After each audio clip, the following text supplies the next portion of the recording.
girlfriend and I recently moved into our new house. It's honestly the home we've been dreaming of, the perfect fit for us. We have a cat named Bella whom we rescued together, so everything felt perfect when we first moved in. The only downside at first was the house to our right. It looked abandoned, as the owner had started renovating it but never finished. The layout of the houses is such that on our right there's a space for the entrance to our back garden, and next to that is the abandoned house's entrance to its back garden. There's no fence separating the two, as the owner removed it to install a new one but never completed the job, leaving both back gardens with open access. Behind the abandoned house is another property separated by a fence. From what we could see, several young men lived there. Occasionally, when we returned home, we'd see them cutting through the neighbor's back garden to reach the front of the street.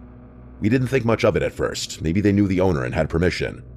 Fast forward to our first night in the new house. We were sitting in the back garden enjoying the space and looked up at the houses behind us, just out of curiosity. That's when we noticed a man staring blankly at us from a window.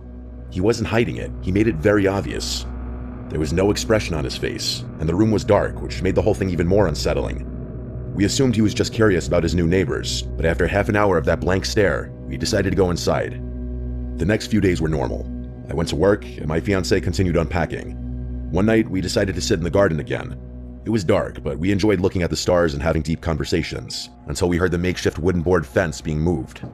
3 men appeared, standing there, staring at us. "Are you okay?" I asked, knowing they wouldn't leave unless I said something. The youngest looking one, around 29, was holding a big bag, and we had no idea what was inside. He offered us some stolen washing up tablets, which we declined. I made a joke about it because the situation felt so awkward. He smiled and said okay, and then they left. What struck me was how they just let themselves into our garden without saying anything, like as if they had every right to be there. We went back inside, thinking it was a one-off, but it all started getting worse from there. They began helping themselves into our garden more often and acting in ways that were clearly meant to intimidate us. They would get into the next door house by lifting up the fence that separated the back gardens and walking through. I forgot to mention, my girlfriend and I are both 20 years old, so of course the idea that they might be trying to intimidate us as 2 young women was the first thing that crossed our minds. One day, while I was cleaning the front room, 2 police officers came around the side of our house and entered the abandoned garden. They lifted up the fence and looked around for a few minutes before leaving without saying anything. I thought it was strange, but continued with my day, assuming maybe the people next door were trouble. A few days later, the police knocked on our door. They explained that the house behind us was now vacant. The men had been kicked out for antisocial behavior, apparently not just towards us, but with other neighbors too. Honestly, we were relieved. Even though they hadn't physically done anything yet, it meant they wouldn't get the chance to escalate things. We continued settling into the house, but one day, while I was in the bath, I heard a loud bang outside. I quickly got dressed and ran to find my girlfriend. I found her recording something from our spare bedroom window, which faces the garden of the now empty house. I asked what was going on, but she shushed me. After a moment, she explained. A man we had never seen before pointed up at our bedroom window, and when she noticed him, he sprinted full speed toward our house. He tried our door handle on the way past, then ran back into the garden, threw the broken fence up, and started banging on all the windows of the empty house. We called the police immediately. They came, watched the video, took a statement, and left. We were shaken. Why would they try our door handle and then break into that house? What was he planning? A few nights later, while we were in bed, we heard whistling. The kind of whistle men use to harass women. It was 2:16 a.m. We listened quietly, and then heard someone tapping on our window. Terrified, we checked the cameras, but for some reason, they didn't record anything. Whoever it was must have left shortly after because the noises stopped. We were too scared to sleep, so the next day, we went to my mom's and stayed the night. When we returned the following morning, we noticed our Ring doorbell had been removed and placed on the floor. The SD card was gone. Someone had clearly come back, and we knew who it was. Who else would do that? We called the police again, and they told us to keep all the doors and windows locked. The woman on the phone even said that the removal of the camera could be a sign that they were planning something, which terrified us even more. But at least she was honest. The whistling, banging, and attempts to re-enter the house continued for weeks. We made multiple police reports. They never tried our door again, so we hoped it was over. But 3 weeks later, while in bed watching funny clips from our camera, we checked the live feed. That's when we saw a man outside, wearing a black mask covering his mouth and nose, with his hood up, standing in front of our garden with his arms spread wide, like he was imitating Jesus on the cross. He stared up at our bedroom window with his head tilted. We froze. At the time, we had moved the camera inside the house, so it didn't record. We were so shaken we didn't even think to screen record. He then spoke, but we couldn't hear what he said. Then he turned around, walked to the opposite side of the street, and just stood there, staring at our house for about 30 minutes. We called the police again. They said it wasn't illegal to stare at someone's property and dismissed the whole thing, even when we told them what he did on our lawn. They made us feel like we were overreacting. We couldn't sleep for days. Any noise outside terrified us, even normal ones. Then, one night at 2:52 a.m., we got a notification. I woke my girlfriend and said, "Someone's outside, I know it. Please check the camera." She did, and there they were. 2 masked men coming from the side of our house, shining flashlights into our windows.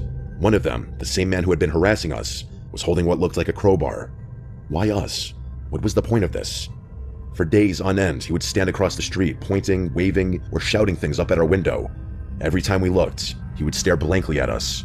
It was clearly meant to scare us, and it worked. We kept contacting the police, but they've done very little.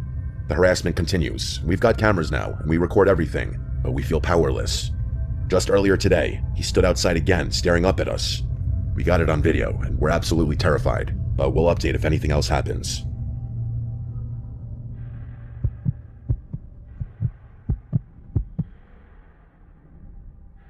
Let me preface this by saying I'm not crazy.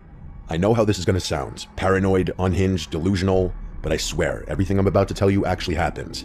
It started with a face, or more accurately, faces that all looked just slightly off. 3 months ago, I ended a relationship with my ex Caleb. We'd been together almost 2 years, and the breakup was long overdue. Caleb wasn't violent or anything, he never hit me, but he was controlling and possessive in that low-key and calculating kind of way. Perhaps the worst kind of way. He'd do things like track when I'm on my phone and quiz me on things I'd done that day to see if I'd give the same answer twice. After I left him, I changed my number, disabled my social media, and even moved apartments. I thought I was in the clear. Then came the barista. It was a Tuesday morning. I stopped by this little hole-in-the-wall coffee shop near my new place. I'd only been there once or twice. As I stepped up to the counter, the barista, a girl about my age, smiled at me, but something about her expression made me pause. She tilted her head and said, "Good morning, sunshine." I froze because that was Caleb's nickname for me. It was not a common one. He used to say it sarcastically whenever I was upset, like, "What's wrong, sunshine?" He enjoyed pushing buttons. I brushed it off, maybe it was a coincidence, but then it happened again. A few days later, I took a rideshare to work. A different driver than usual, older guy maybe in his 50s. He kept glancing in the rearview mirror like he was trying to recognize me, and then he asked me if I ever figured out what I was running from. He said it as casual as could be. I simply responded, "What?" And he just chuckled and shook his head, like I was in on some joke. Caleb said that to me once. After I told him I needed time to figure myself out, he leaned in, dead serious, and asked, "Ever figure out what you're running from?" Now, 2 strangers have repeated things he said, word for word. It kept happening. A woman at the grocery store bumped into me and whispered, "You don't get to just disappear." A guy on the street said, "Still wearing your hair like that," as he passed. Another one, someone who worked in my building, said, "You always liked this song," while humming the exact tune Caleb used to play when we argued. It wasn't their faces that freaked me out, it was the way they looked at me, like they knew me, or at least thought they did. They all had different faces, but their eyes all had the same expressions. I started thinking I was going crazy. I mean, what else could explain it? So I did something I wasn't proud of. I contacted Caleb. Not directly, I sent a message to his sister. I told her to tell him to stop. I figured maybe he hired a private investigator. Maybe he was stalking me or pulling strings, telling people things about me. I just wanted it to stop. She texted back the next day, saying, "I don't know what you're talking about. Caleb's in rehab. He's been there for 6 weeks with no phone." I didn't believe her. I thought she was covering for him. That is, until I saw a picture she posted of him on Facebook a week later, looking pale and sunken in, holding one of those one-day sober chips.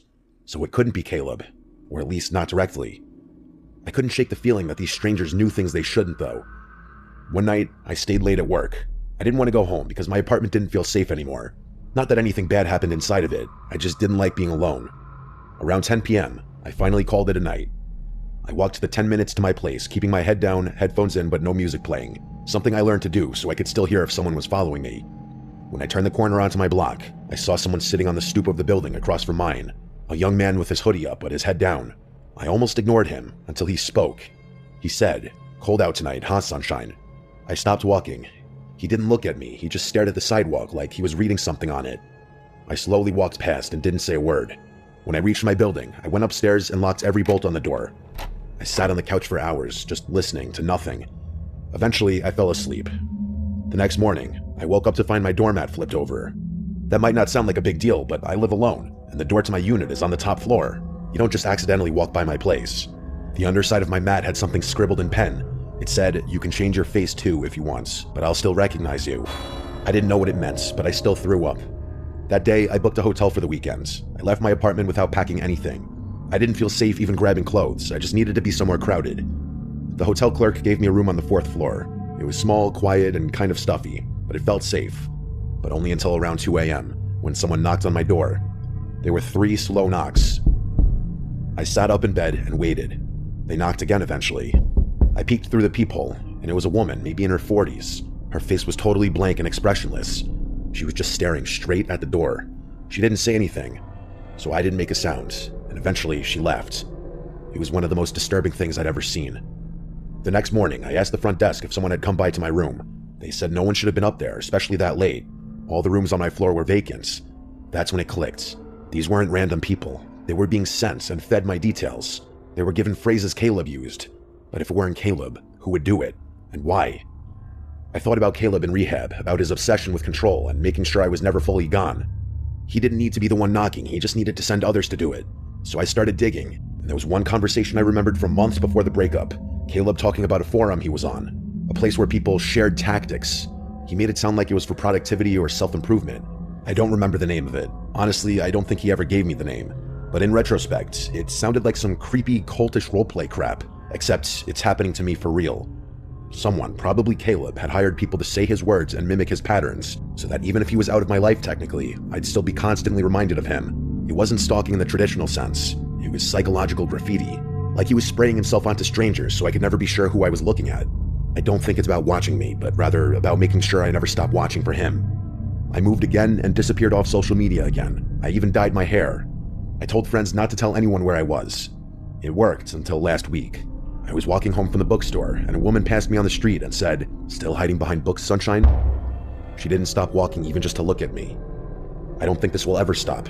Maybe he paid some crazy underground service to do this to me for a year, who knows? Maybe he made it public. Maybe this is some sick underground game now. Who can scare Sunshine the best? Who can get the closest without touching?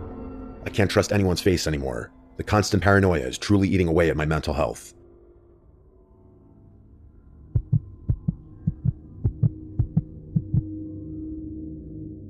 My family is a group of homebodies that don't travel, so everyone was surprised when my aunt proposed a trip to one of Michigan's Great Lakes. We agreed, wanting to create new memories together. My cousin booked a spacious Airbnb that could somehow accommodate all 18 of us, which felt like a miracle considering the price. The house sat right on the beach, with gorgeous lake views that stretched for miles, almost like an ocean. Most of us claimed rooms in the main house, but because of our large group, some of us were placed in a second building directly behind it, a 2-story garage with bedrooms upstairs. My 3 cousins and I were assigned to sleep there. At first, we didn't think much of it. We spent most of the first day enjoying the hot tub, relaxing on the beach, and soaking in the scenery. It wasn't until night that we entered the garage for real. The space was outdated and neglected, with carpeted bathrooms that smelled like mold, stained bed linens, and a poorly secured latch on the door. Clearly, the cleaners focused on the main home and ignored the garage. My cousins were grossed out and refused to sleep on the beds unless we washed the sheets, so I suggested we do laundry. The machines were small, so we could only do one set of bed sheets at a time, and it was obvious we'd be up late. We passed time upstairs, waiting for the first load.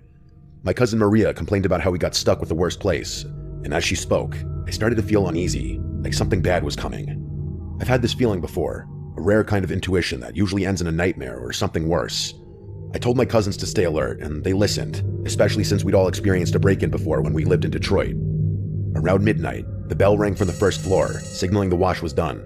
I went downstairs alone, swapped the load into the dryer, and brought up the clean-smelling sheets. When my cousins saw how clean they were, they wanted their bedding washed too, so I kept going up and down between cycles doing everyone's sheets.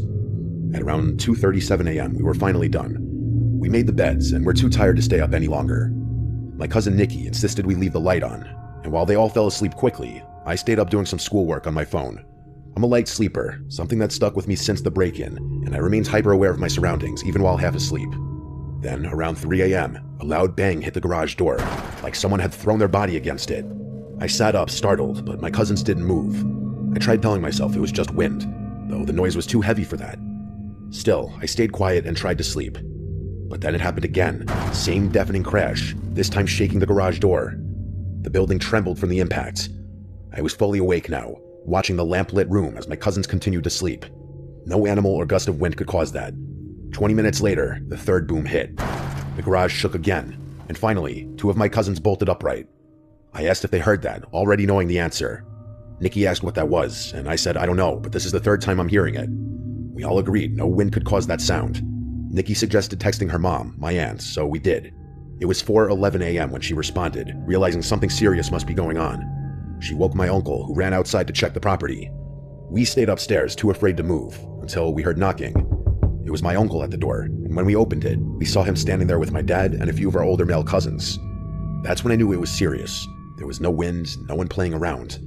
My uncle told us to grab our things that were going to the main house. Then he said there was someone on the property, and that's what made my heart sink. I threw everything into my suitcase, and we all rushed out of the garage. Once inside the main house, most of the family woke up for the noise and commotion. We sat in the living room, trying to piece it all together. I told them about the first 2 loud crashes, and my cousins confirmed the third. My aunt explained that when my uncle went out to investigate, she followed him.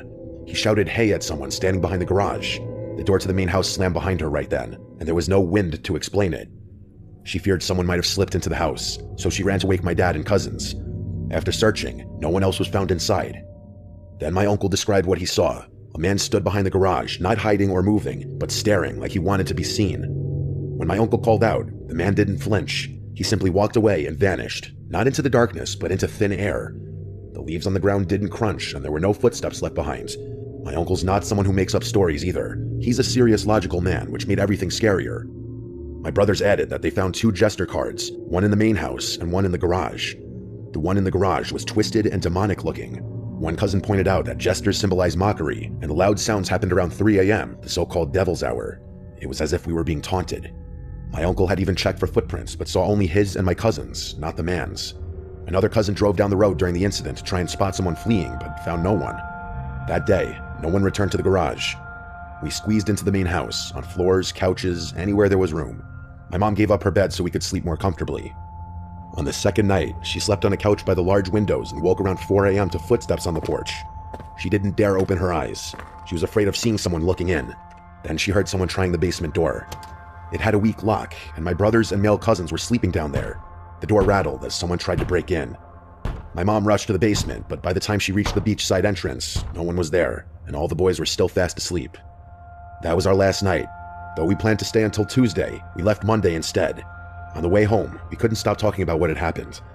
When my mom found out I had been going downstairs alone during laundry, she theorized that someone might have been watching me and thought I was alone in the garage. The time between my last trip downstairs and us going to sleep lined up way too well with the banging sounds. Theories started to form. Some of us thought it was a neighbor trying to scare us off. Others believed there was something paranormal, especially because of the jester cards. My aunt pointed out that a normal person would have run when my uncle spotted them, but this man didn't run. He just watched and disappeared. We contacted the Airbnb host, who claimed she'd review the footage from the camera above the garage door, but we never heard back. It made us wonder, did she know the man? Was he a neighbor?